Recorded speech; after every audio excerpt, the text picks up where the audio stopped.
Imagine que você precisa ir de Los Angeles para Nova York. Para que não seja tão cansativo, escolhe o voo 96 da American Airlines, com paradas em Detroit e Buffalo. Mas alguns minutos depois de seu avião deixar Detroit, acontece, inesperadamente, POU! E uma parte do piso da aeronave some debaixo dos seus pés. Nossa, cadê minha mochila? E quais são as chances de escapar ileso? Bem, ouça o que eu vou contar. Aconteceu em 12 de junho de 1972. Um DC-10, pertencente à American Airlines, acabara de romper uma fina camada de nuvens sobre Windsor, uma cidade industrial canadense na província de Ontário. O voo 96 estava em sua rota normal do Aeroporto Internacional de Los Angeles para o de LaGuardia, em Nova York, passando por Detroit e Buffalo. O grande avião decolou da pista às 7h20 da noite e, alguns minutos depois, a tripulação da cabine relaxou. A decolagem havia transcorrido suavemente. Na manhã anterior ao trágico voo, o capitão Bryce McCormick já tinha conduzido o primeiro trajeto do voo. É por isso que o primeiro oficial, Peter Page Whitney, estava no comando quando decolou de Detroit. O capitão McCormick era um veterano da aviação, com mais de 24 mil horas de voo. O copiloto também era um aviador experiente, já havia acumulado 8.000 horas de voo. Havia 56 passageiros a bordo e 11 tripulantes, embora a aeronave pudesse carregar 206. Todas as leituras do painel de controle estavam normais, enquanto Whitney ligou o piloto automático. Ele não tinha nada com que se preocupar. O radar confirmou que o tempo estava bom na rota entre Detroit e Buffalo. Então, a tripulação desligou os sinais de não fumar e aperte os cintos de segurança, e os passageiros podiam levantar para ir até o banheiro ou conversar. Cydia Smith, a comissária-chefe do voo 96, deixou um assento assim que viu os sinais desligados e foi até a cozinha para fazer café.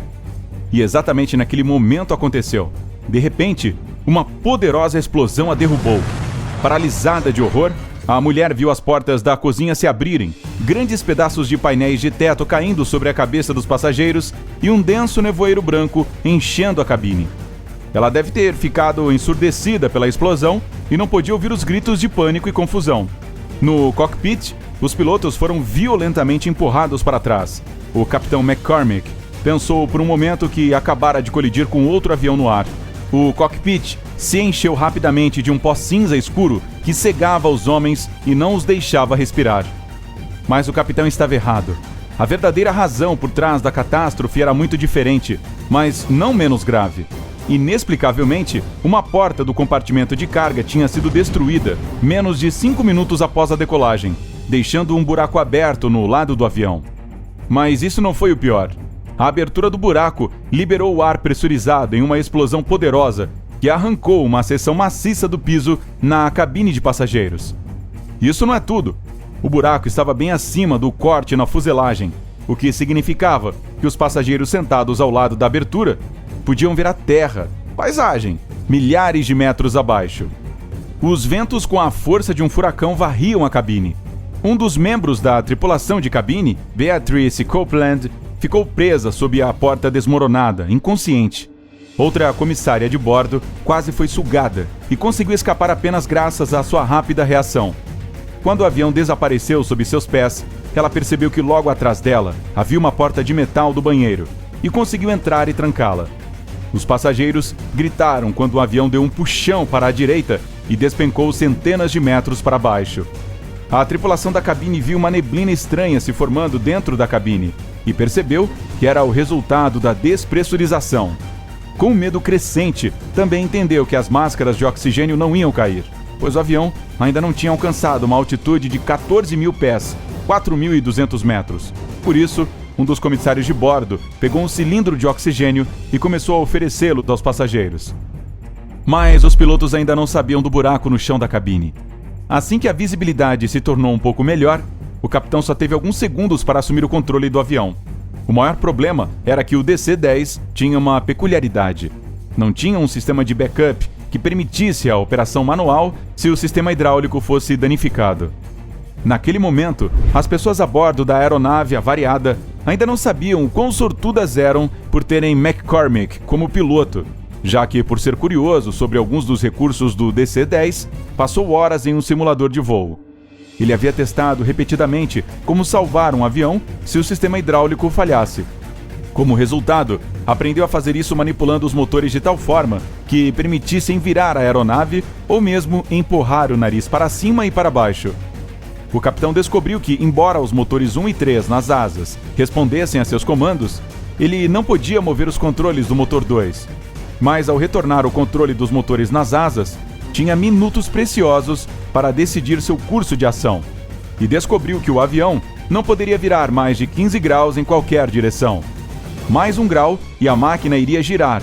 Por isso, decidiu aumentar o impulso em um motor e diminuí-lo no outro para virar o avião e voltar para Detroit.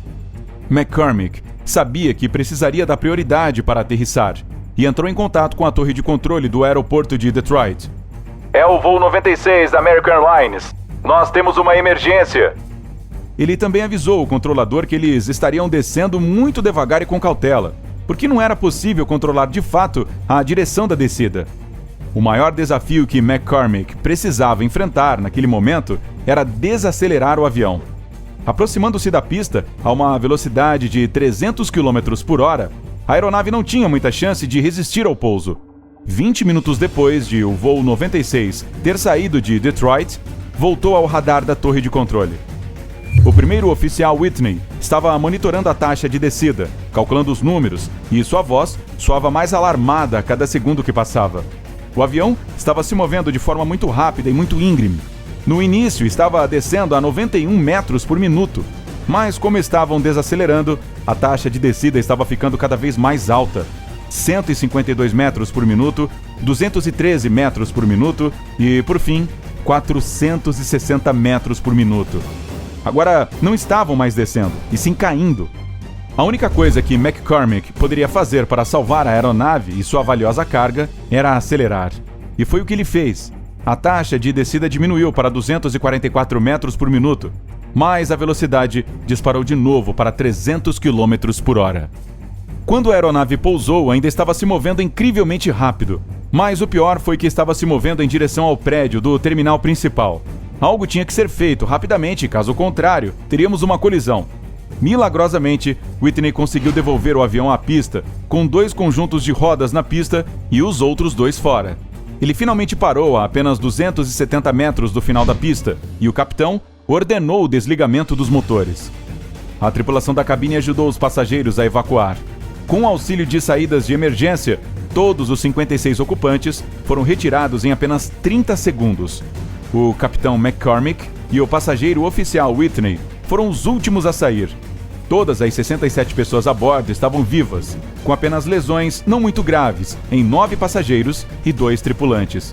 O acidente todo levou apenas 30 minutos, desde o momento em que a explosão ocorreu até o milagroso pouso. Depois de atenderem os passageiros, os membros da equipe foram olhar o buraco que quase derrubou o avião. E lá estava. Uma grande porta do compartimento de carga foi arrancada como que por ação de um grande abridor de latas.